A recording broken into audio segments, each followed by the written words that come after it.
नमस्कार दोस्तों, social media पर आए दिन कोई ना कोई गाना वायरल होते रहता है। तो इसी कड़ी में एक गाना बहुत तेजी से वायरल हो रहा है जिसका नाम है रसगुल्ला गाल दिखे लाल लाल। शुरुआत में इस गाने को सुनने पर लगा था कि कोई छत्तीसगढ़ी गाना होगा और कोई छत्तीसगढ़ी सिंगर ने इसे गाया होगा। बाद में रिसर्च करने के बाद पता चला कि यहाँ कोई छत्तीसगढ़ी गाना नहीं बल्कि मध्य प्रदेश का एक काफ़ी वायरल गाना है। इस गाने पर इंस्टाग्राम पर भर भर कर रील बनाया जा रहा है। इस गाने पर एक बच्ची ने डांस करते हुए रील बनाया है जो काफ़ी वायरल हो रहा है। उस बच्ची का नाम है निशी तिवारी। अगर आप लोग इंस्टाग्राम स्क्रॉल करते होंगे तो इस वीडियो को जरूर देखें होंगे। तो चलिए इस वीडियो के माध्यम से आप लोगों को बताने वाले हैं इस गाने को किसने लिखा है, किसने गाया और कौन कौन से कलाकार इसमें नजर आए हैं। तो चलिए स्टार्ट करते हैं। इस वायरल सॉन्ग को मध्य प्रदेश के डिंडौरी जिले के दो बेहतरीन सिंगरों ने गाया है, जिसमें मेल लाइन को लक्ष्मीकांत नंदवंशी और फीमेल लाइन को अंजू कुलदीप ने गाया है। इस बेहतरीन गाने को अपनी लेखनी से सजाया है लक्ष्मीकांत नंदवंशी ने।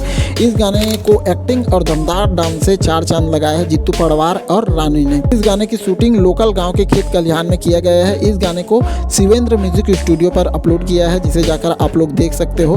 तो उम्मीद करता हूँ यहाँ छोटी सी वीडियो आप लोगों को अच्छी लगी होगी तो अपने दोस्तों के साथ शेयर करना बिल्कुल मत भूलिएगा। कमेंट के माध्यम से जरूर बताइएगा कौन कौन इस गाने को सुने हो। अगर नहीं सुने हो तो जल्दी जाकर यूट्यूब पर सुन सकते हो। मिलते हैं ऐसे कुछ नए वीडियो में, तब तक के लिए अपना ख्याल रखिए।